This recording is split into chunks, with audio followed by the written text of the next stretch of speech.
Namaste. Greetings, Heart Tribe around the planet, all of those watching this, all of those tapping into mjspiritrebel.com, all of those who want to be able to hear the authentic voice of amazing fans of Michael Jackson, people who have been genuinely touched by him, his energy, his life, his message, his deep divine truth. And part of my mission has been to bring that to the world and to connect with and find fans around the world who are more than just fans. Joanna here feels Michael Jackson is his family, her family. And this is Joanna Love. And we met here on this beautiful island of Kauai at an incredible party. Wasn't it a beautiful, blissful party put on by a man? His name is Elijah and his Band of Light. He's another lover of Michael Jackson, and you'll see him in another interview soon after this one. And he was playing Michael Jackson songs, and I was there dressed up as MJ, and Joanna pulled me into her chair at the end of the evening and wanted to relate her experience with me for Michael. And it was so rich and so meaningful and so profound. I said, I have to interview you right away. So thank you. Thank you Joanna, so much for agreeing to be here. You are more than welcome. It is so, when I see you walk into a room, I feel the innocence and the love that Michael was. And it is more than a pleasure of mine to be able to reflect that back to you and share anything I can for others who I know have had similar experiences. So maybe you can tell us a little bit about how you grew up with MJ and your experiences with him. Starting at, when did you first connect with Michael? How did that happen for you? I don't know if I ever wasn't connected to Michael.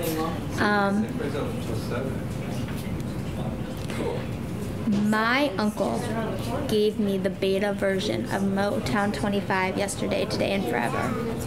And I have it bookmarked at the exact moment that he got on stage, and I would listen to that and dance to that every single day and cry my eyes out. Wow. There was an energy and a remembrance of how he danced that reminded me of something that I was connected to even closer than my own family. Wow. Yeah, I always tell people I think in Michael Jackson songs. Like, some people have Bible quotes in their head, but I will walk into a room and I will literally start having the music of different things, and it's like my message, to the point that wherever I go, whenever I go into a supermarket, Michael Jackson is always playing. People that end up meeting me and thinking about me, Michael will start coming up in their space. But literally, it's almost like, there was a book I read, it's something called Bible dipping, where they literally open the Bible and there's like a passage. My mind has like the entire encyclopedia of Michael Jackson songs, and it pops up. It's like my own higher self informing me about something with the lyrics of his songs. I always, when I saw This Is It, I literally experience it as the reading of a Bible, from the beginning to the end in his creation, about what he wanted to share with humanity. And I've had a very similar experience in the sense of the phases of his life and the phases of his music, the young, Off the Wall and the Innocence, and then the Billie Jean era, and then Moonwalker, and then Dangerous, and just the aspects of humanity and of self that he went through over his time has been very much a parallel experience of my own journey as a divine being having this human experience. So tell us a little bit about that. How do you feel that your life parallels with Michael's, or how do you feel that you connect with him personally on a life journey like that? What really stood out for you in that way in his life that really mirrored your journey? Well, there's a parallel, and then there's the sad irony that I feel like a lot of his fans learned from, both his triumphs and his mistakes, about how to be a human being. Because while he was such a divine being, his life did have hardships. like many of those who are probably watching this right now. Exactly. And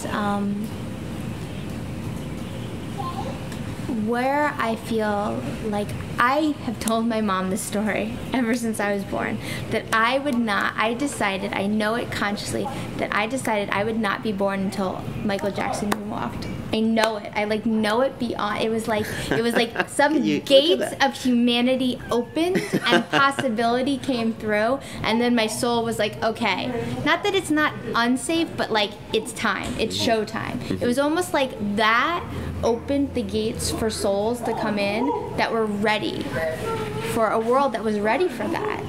You know, people, my parents tell me, like, our jaws were on the floor when we saw that.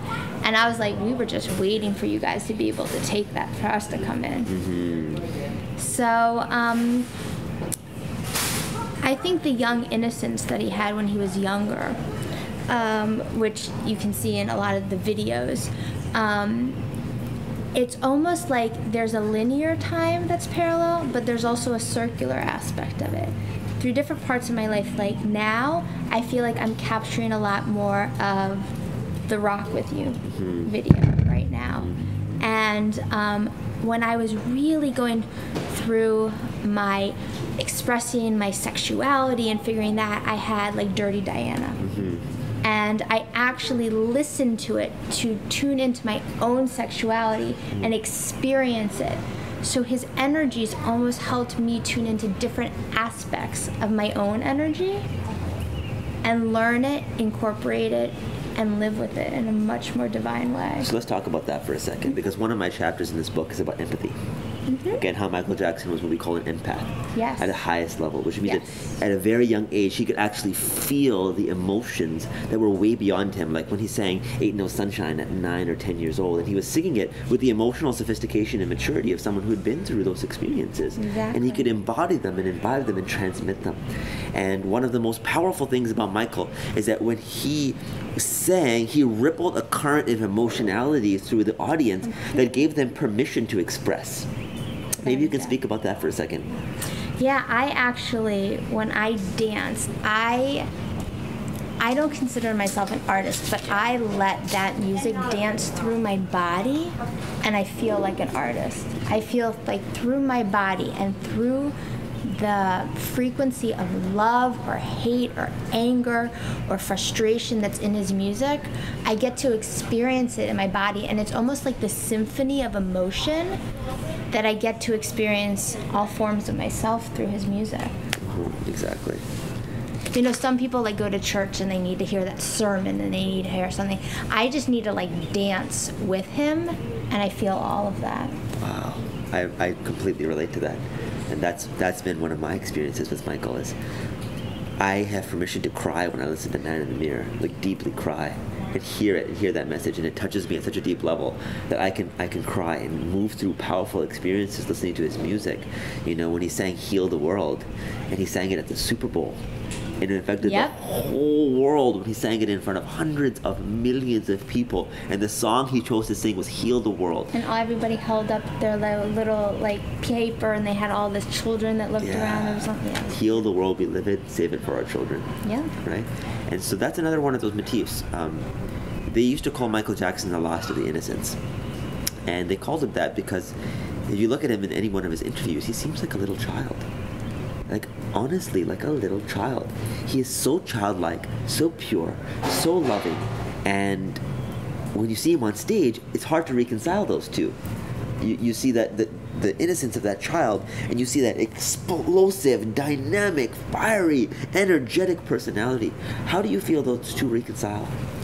I think he's a vessel of the divine, as we all are. And the more you get out of the way, the more anything can show up through you. I think that the man, not the mystery. He was a mystery, and most people don't understand who he was, but I think that the mystery is because he was able to embody, literally channel through his being, all these emotions, all these frequencies, all these thoughts, and actually embody them and transmute them out to others in a way that nobody else could do it, and in the most elaborate and beautiful way that made everybody feel like they were right there with him, that they were actually like in the notes of the music, not just listening to it, but being transmuted through. So I think that his songs were his sermons. I listened to an interview with him where he was saying that, like, he didn't write his songs. They were already out there in the cosmos. They were there ready to be delivered, and he just ended up being the vessel. He doesn't take any responsibility for creating them. You know, he just finds it to be an honor for it to come through. And I think a lot of people who choose to view that as their reality, and as if they're on a spiritual path as defined in that way, there's no right way, that see themselves as being used through by something beyond them. And so there is no dichotomies, there is no dualities, there is no just because he was a child in this space and could be, you know, sing his bad and dangerous songs. Those are not contradictory. Those are the spectrum of frequency of human experience. And there's even beyond that. So he helped us transverse that spectrum of human experience. Exactly. And relate to that spectrum. And if you listen to the tonality, if you recognize that our body is a helix and a spiral, and music and notes are in a spiral, I've never done it, but I know it intuitively, that the way his music, the tonality, it's almost like a meditative. It puts you in a trance. It literally shifts the space of your consciousness.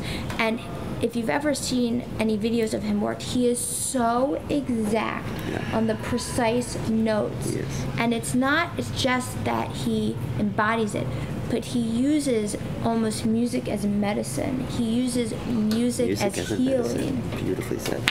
He uses music as healing. And how precise his notes are central to that, in the sense of how it actually vibrates in your body and shifts your consciousness. And he knew and was aware of that, always. That's the thing. Do you hear that? How the notes vibrated in your body and shifted your consciousness. And that's the key here, because he touched 95% of the world. He went to Japan. He went to Bucharest in Romania. He went all over the world where many people didn't even speak English, but it doesn't matter. No. There was something that was happening way beyond his words.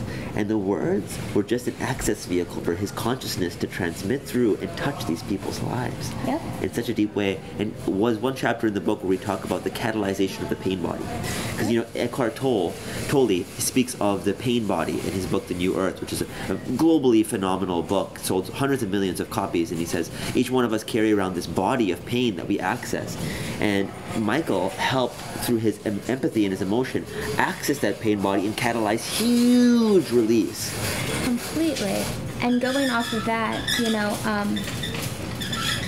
he sang the songs of our soul and our heart before we even knew it was there.